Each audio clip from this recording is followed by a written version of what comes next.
राम राम सभी को। मेरे चैनल पर सभी का हार्दिक स्वागत है। ये सुनते हैं संतोषी माता की है एक पुरानी कथा।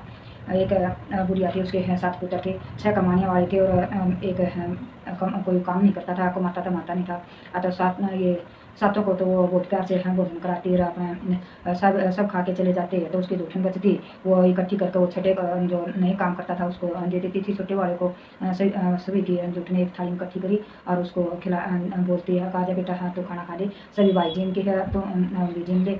तो वो एक दिन अपनी पत्नी से बोला कि भाई देखो मेरी माँ क्या मेरे से कितना प्यार करती है। हाँ क्यों नहीं, न तेरी माँ तो प्यार करेगी, भाई सबकी जूठन आपको खिलाती है। बोला ऐसे तो नहीं हो सकता है, ऐसे कैसे हो सकता है, मेरी माँ तो मेरे से बहुत प्यार करती है।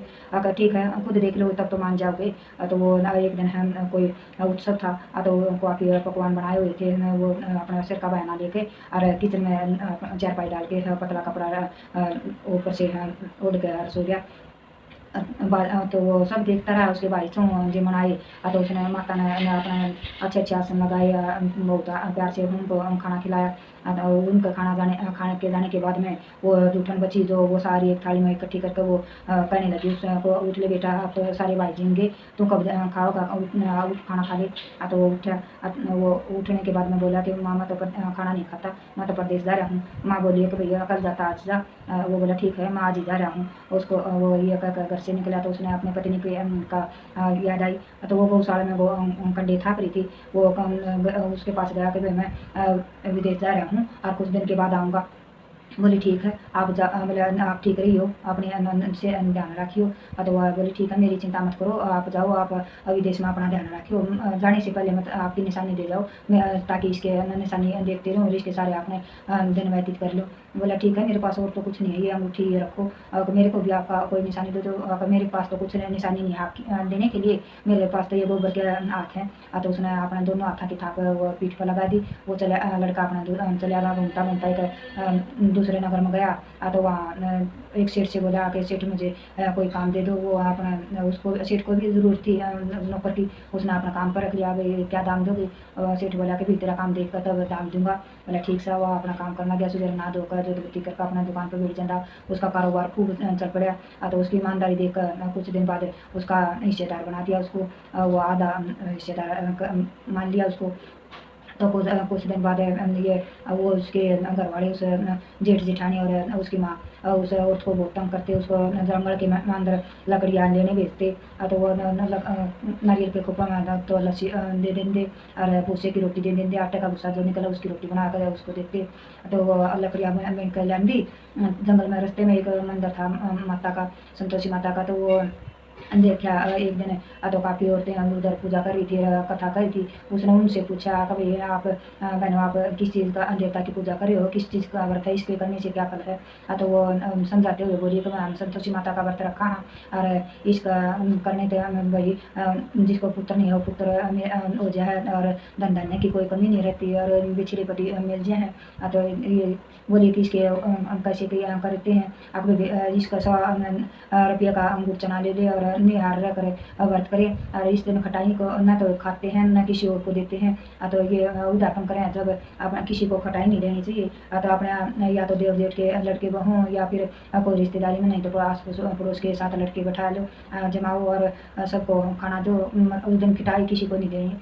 तो बोली ठीक है। वो अपना रास्ता में वो लकड़ी बेच दी और उसके गुटचने खरीद लिए। वो व्रत करने लगी, माता का मंदिर में गई, उससे विनती करी है माता रानी संतोषी माता मैं आपके नियम धर्म को नहीं जानती, मैं अनजान हूँ और मेरी प्रार्थना सुनो, मेरे पति को मिलाओ। तो वो अपना हर रोज़ हर शुक्रवार को व्रत करती रहा, मंदिर में जाती रही, यही कहती। तो माता रानी ने उसके ऊपर दया की और वो अपना बोली ठीक है तेरे पति आ जाएंगे। पहले शुक्रवार को तो चिट्ठी आई, दूसरे शुक्रवार को कुछ पैसे आए उसके भेजे।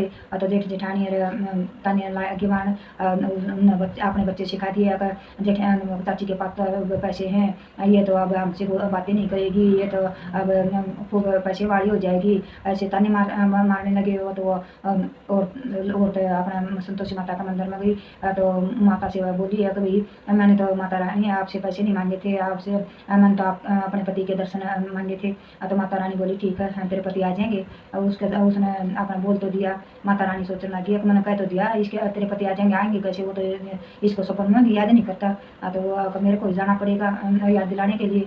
वो रात को सपने में माता उस लड़के के पास गई। अगर साहूकार के बेटे सो जागर है, अगर ना तो सुनता ना जागता विचार में हूँ। अगर तेरा घर बार कुछ है? हाँ मेरा घर बार सब कुछ है, मैं माँ बहन है, मैं भाई पत्नी सब है। अब तेरी पत्नी की सुध ले। अब वो तेरे भाई मतलब भाई भाभी है, उसने बहुत तंग करे हैं। खोपरे के पानी खोपरे की कटोरी में पानी दे और भूसे की रोटी दे, उसने बहुत तंग कर रहे हैं। मतलब माता रानी में ये तो मैं भी जानू हूँ, फिर बताऊँ कैसे। अब ये लेन देन का कोई हिसाब नहीं है, साहूकार का लेन देन हिसाब फंसा हुआ है, ये जो सामान है ये बिक नहीं रहा। वो संतोषी माता बोली भाई ठीक है। सवेरे नहा धोकर संतोषी माता का नाम लेकर दंडवत कर अपने दुकान पर जा बैठी। उसने सवेरे ऐसे ही कराया माता के अनुसार। उसका देखते ही देखते सारा जितना माल था वो बिक गया। देने वाले देने आने लगे, लेने वाले लेना अपना हिसाब करके जाने लगे। तो शाम तक धन की ढेर लग गया। वो उसने अपने घर जाने के लिए गहने कपड़े सब खरीद लिया। वो अपना वहाँ से लेकर सब चल पड़ा। तब वो उधर से वो औरत लकड़ी चुन कर लेके आ रही थी। माता के मंदिर मान दी जाती विश्राम कराया करती। वह बोली माता रानी ये किसी दूर उठ रही है, अगर बेटी तेरा पति आया है। अब तो ऐसा कर, इस 3 लकड़ियाँ के गट्ठे बना दे, एक नदी पर रख दे, एक मेरे मंदिर में रख दे, एक अपना सर पर रख लिए। बोला ठीक से। उसने 3 गट्ठे बना दिया। अपना एक नदी का किनारा रख दिया, एक मंदिर में रख दिया और एक अपना सर पर रख घराड़ी ले जाने खातिर बना लिया। बोला तेरा पति ये लकड़ियाँ देख कर घर खाने का मन होगा, यहाँ खाना खाकर फिर जागा विश्राम करके। बोला ठीक से। अपना वो जाए पास फिर तुम ये जागा घर पर। और जाने के बाद मैं बोल नीचे से आवाज़ लगाई, ले सासू जी लकड़ियों का गट्ठा, मुझे नारियल के खोपे में पानी दो, मुझे भूसे की रोटी दो। बोले ठीक से। वो माता ने कहकर चल पड़ी। फिर इतनी देर में वो लड़का आ गया। उसने खाना खाया, खाना खा कर अपने वो घर चला गया। जाकर वो पीछे पीछे वो उसकी पत्नी चली गई। जाकर नीचे गट्ठा बेर का आंगन में उसने आवाज़ लगाई, सासू जी ले लकड़ी का गट्ठा और नारियल के खोपे में पानी दो, मैं भूसे की रोटी दो।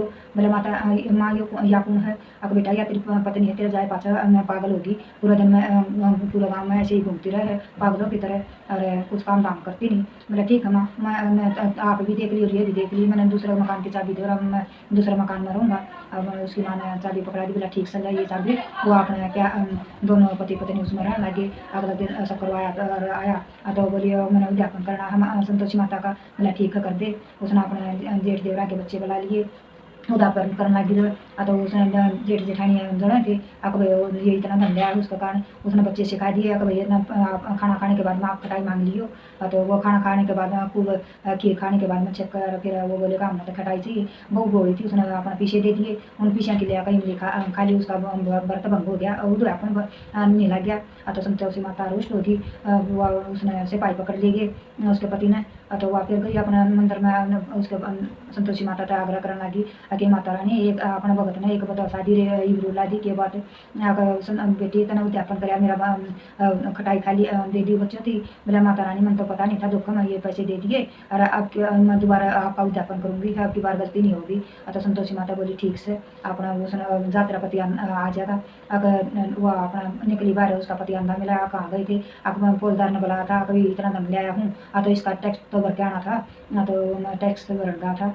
तो ठीक से। बोला अपना वो दोनों अगला सब करवाया। बोला मन माता का उद्यापन करना। बोला ठीक से। तो इसका आपकी बार बोला तो मैं बैठ दी मान ली खटाई। वो आकर बैठे बच्चे। तो बैठ गई। बोले चाची हमने तो मिठाई खटाई चाहिए। बोला खटाई किसी को नहीं मिलेगी, जिसने आना है आओ और नहीं तो मत आओ। उसने ब्राह्मणों के बच्चे बुलाकर लड़के बुलाकर उसने उद्यापन कर दिया। दक्षिणा की जगह एक फल दे दिया।